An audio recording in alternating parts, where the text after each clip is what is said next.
ఉల్లపల్లి గ్రామంలో సుమారు 15,000 మంది జనాభా ఉంది.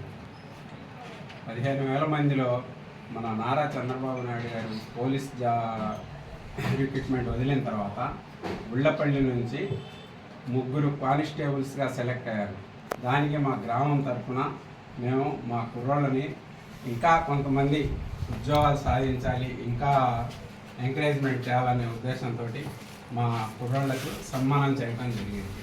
ఇలాగే రిక్రూట్మెంట్కి ఒకసారి ఒక 4-5 పోలీసు ఉద్యోగాలు కొడతారని ఆశిస్తున్నాను.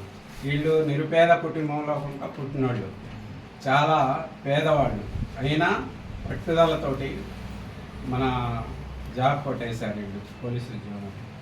ఇట్లా ప్రతి ఒక్కళ్ళు ఒక్కొక్క చరిత్ర చూస్తే మన పల్నాడు జిల్లాలో అంతే ఉంది.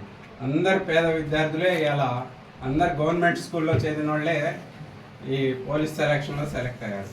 అట్లా అందరూ గవర్నమెంట్ స్కూల్లో బాగా చదివి పోలీసు ఉద్యోగాలు కొడతాను. ఎందుకంటే గవర్నమెంట్ స్కూల్లో చదివిన వాళ్ళకు ఫిజికల్గా బాగుంటుంది, వాళ్ళు ఫిజికల్గా ఉంటారు కాబట్టి ఇట్లా పోలీసు ఉద్యోగాలు కొట్టడానికి చాలా ఆస్కారం ఉంటుంది.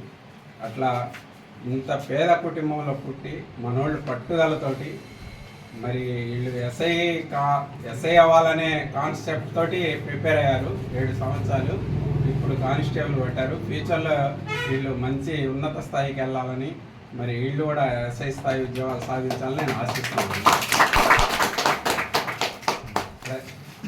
నేను ఇవాళ నా బర్త్డే 57 సంవత్సరాలు. నేను ప్రతి బర్త్డేకి ఏదో ఒక అవేర్నెస్ కార్యక్రమాన్ని చేస్తుంటాను.